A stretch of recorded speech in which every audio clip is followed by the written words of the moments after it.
ஆண்டவராகிய இயேசு கிறிஸ்துவுடைய இனிதான நாமத்தினாலே இயேசுவை நேசிக்கிறார் திருச்சபையின் சார்பாக உங்களை யாவரையும் அன்போடு கூட வாழ்த்துகிறேன்.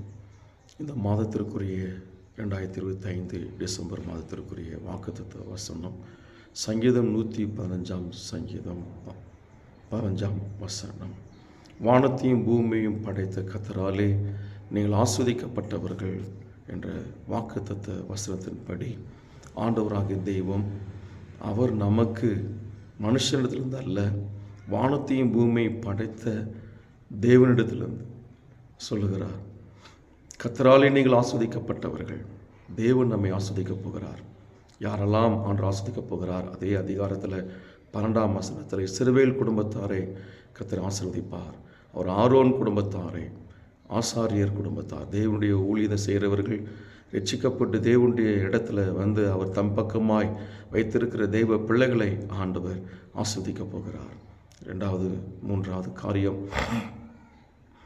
தேவனுக்கு பயப்படுகிற பெரியோரையும் சிறியோரையும் ஆண்டவர் ஆஸ்வதிக்கப் போகிறார். கர்த்தருக்கு பயப்படுகிற தேவ பிள்ளைகளாய் நம்ம காணப்படும் பொழுது பெரியோராக இருந்தாலும் சிறியோராக இருந்தாலும் ஆண்டவர் நம்மை ஆஸ்வதிக்கப் போகிறார். ஆகவே தேவனுடைய ஆசீர்வாதம் நமக்கு உண்டு.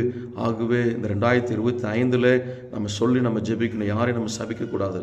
என்னாகமத்தில் 22:12 சொல்லப்பட்டிருக்கிறது, நீ சபிக்க வேண்டாம், அவர்கள் ஆஸ்வதிக்கப்பட்டவர்கள் என்று சொல்லி. ஆகவே நம்ம குடும்பத்தை, தாய் தகப்பன் பிள்ளைகளை, நீ ஆஸ்வதிக்கப்பட்டவன், கணவனை பார்த்து நீ ஆஸ்வதிக்கப்பட்டவர், மனைவியை பார்த்து நீ ஆஸ்வதிக்கப்பட்டவள், பிள்ளைகளை பார்த்து நீ ஆஸ்வதிக்கப்பட்டவள் என்று சொல்லி. ஆகவே வார்த்தைகளை புண்படுத்தாதபடி விசுவாசிகளை பார்த்து, ஊழியர்களை பார்த்து, தேசத்தை பார்த்து, நம் சபையை பார்த்து நீ ஆஸ்வதிக்கப்பட்டவள் என்று சொல்ல போகிறோம். ஆண்டவர் இந்த 2025 ஆசீர்வாதம் முழுவதும் நமக்கு ஒவ்வொருவருக்கும் ஒரு தனிப்பட்ட வாழ்க்கைக்குரிய ஆசீர்வாதங்கள் முழுவதையும் ஆண்டு நமக்கு தரப்போகிறார். ஆகவே தான் சவுல் பார்த்து ஆமென் தாவீதை நீ ஆஸ்வதிக்கப்பட்டவன், நீ மென்மேலும் பலப்படுவாய் என்று சொல்லி 1 சாமுவேல் 26:25 ஒரு வாழ்த்தி அவர் சொல்லுகிறார். ஆகவே தேவன் நம்ம ஒவ்வொருவரையும் ஆசீர்வதிக்கப் போகிறார். வானத்தையும் பூமியையும் படைத்த கர்த்தராலே நீங்கள் ஆஸ்வதிக்கப்பட்டவர்கள். இந்த வார்த்தையை கேட்கிற ஒவ்வொருவரையும் நான் மனதார நசரனாகிய இயேசு கிறிஸ்து நாமத்தினாலே நான் ஆசீர்வதிக்கிறேன். நீங்கள் ஆஸ்வதிக்கப்பட்டவர்கள். நீங்கள், உங்கள் பிள்ளைகள், குடும்பங்கள், உங்கள் வேலை பணிகள் எல்லாவற்றையும் ஆண்டவர் ஆஸ்வதிப்பார். நீங்கள் நல்லா இருப்பீங்க. கர்த்தர் உங்களை ஆஸ்வதிப்பாராக.